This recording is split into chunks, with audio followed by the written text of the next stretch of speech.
మనం ఓవరాల్గా చూస్తే ముందర జగన్మోహన్ రెడ్డి గారు వినుకొండ పర్యటన, అవును, శవ రాజకీయాలకి ఆయన తిరిగి దాన్ని తిరిగి స్టార్ట్ చేశారు.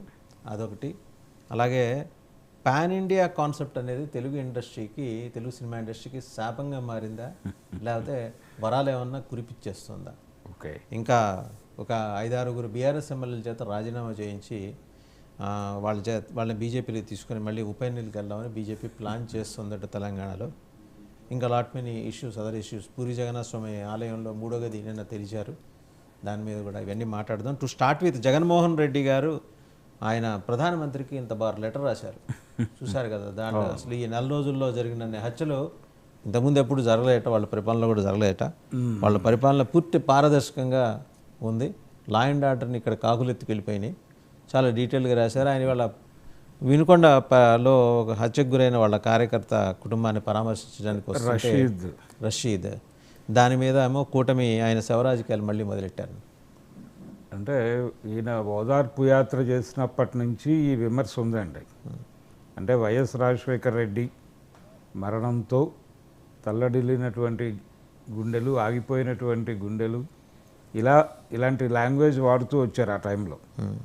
ఏది జగన్మోహన్ రెడ్డి నుంచి వచ్చినప్పుడు దీనికి కౌంటర్గా శవరాజకీయం అనే మాటను ఎజెండాలోకి తీసుకొచ్చింది తెలుగుదేశం అప్పుడే. దాదాపుగా ఇప్పుడు కూడా ఆయన ఓదార్పు యాత్ర కాదు కానీ పరామర్శ యాత్రకి సిద్ధమవుతున్నాను అనే విషయాన్ని ఆల్రెడీ ఎమ్మెల్సీలతోనూ అలాగే పార్టీ నాయకులతోనూ 2 విడివిడి సమావేశాలు నిర్వహించారు జగన్మోహన్ రెడ్డి గారు ఎన్నికల్లో పరాజయం తర్వాత. ఆ సభల్లో అప్పటికే మొదలైపోయింది. అంటే ఎప్పుడైతే కూటమి గెలుపు నిర్ధారణ అయిపోయిందో ఇమ్మీడియట్గా ఒక ఉత్సాహం పెల్లుబికింది కూటమి శ్రేణుల్లో, పర్టికులర్గా తెలుగుదేశం శ్రేణుల్లో. అంటే 5 సంవత్సరాల తీవ్రమైన అణిచివేత, ఈ అణిచివేతను వాళ్ళు ప్రదర్శించారు కూడా. అంటే జగన్మోహన్ రెడ్డి బాబాయ్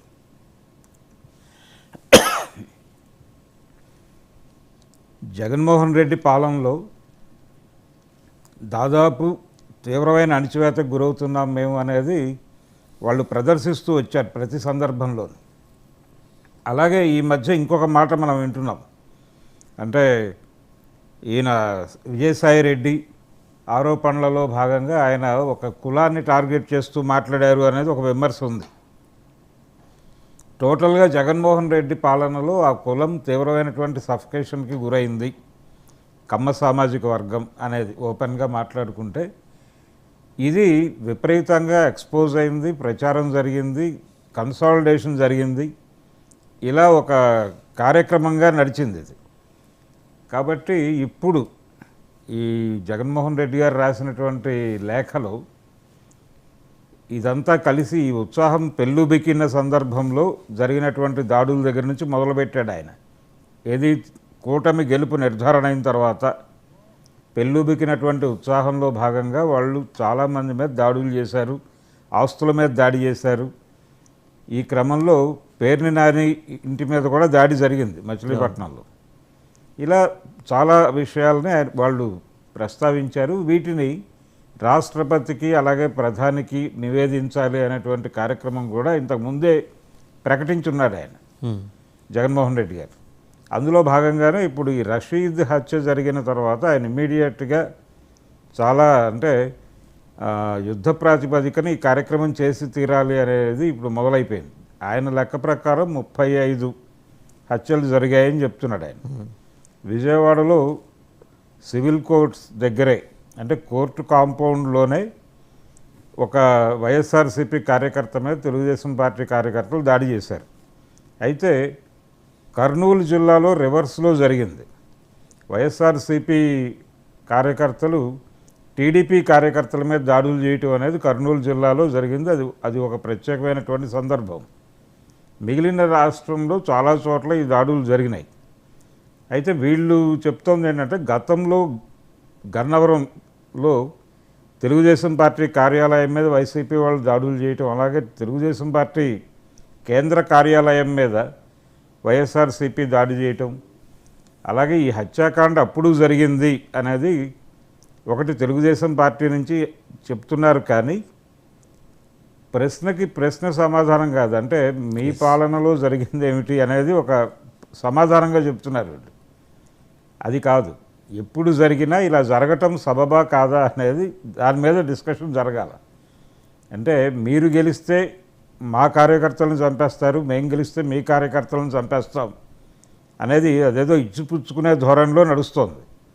గతంలో కూడా చంద్రబాబు నాయుడు గారు కూడా ఇలాంటి విజ్ఞాపన చేస్తున్నారు. వైఎస్ఆర్సీపీ నుంచి కూడా ఇలాంటి హత్యాకాండ జరిగింది, కార్యకర్తల నుంచి చాలా ఏరియాల్లో జరిగింది. పర్టికులర్గా కొంచెం ఎక్కువ ఫోకస్ అయింది గన్నవరం ఇన్సిడెంట్ కొంచెం ఎక్కువ ప్రజల దృష్టిని ఆకర్షించినటువంటి సందర్భం. ఇలాంటి గుడివాడ నియోజకవర్గంలో కూడా జరిగినాయి కొడాలి నాని గారి నేతృత్వంలో వైఎస్ఆర్సీపీ కార్యకర్తల మీద దాడులు, తెలుగుదేశం మీద దాడులు ఆ రోజుల్లో. ఇలా రకరకాల ఏరియాల్లో తెలుగుదేశం కార్యకర్తల మీద అప్పుడు వైసీపీ కార్యకర్తలు దాడులు చేయటం జరిగింది. ఇప్పుడు ఈ 5 సంవత్సరాలు విపరీతమైనటువంటి సఫికేషన్కి గురయ్యింది తెలుగుదేశం పార్టీ అనే దీనిలో, ఆ నేపథ్యంలో ఒక్కసారి దాన్ని సాకుగా చూపించి ఈ అణిచివేతలో నుంచి వచ్చినటువంటి ఒక చిన్న ఉత్సాహ వెల్లువ అనే పదం మాటున ఈ జరిగినటువంటి దారుణాలన్నింటినీ కప్పెట్టే ప్రయత్నం చేస్తున్నారు తెలుగుదేశం వారు అనేది ఒక ఆరోపణ వైసీపీ శ్రేణుల నుంచి బలంగా మీరు ఈయన లెటర్ శాంతం చదివి ఉంటారు. ఆయన దాదాపు చాలా పెద్ద లెటర్ రాశారు, అన్ని మెన్షన్ చేశారు.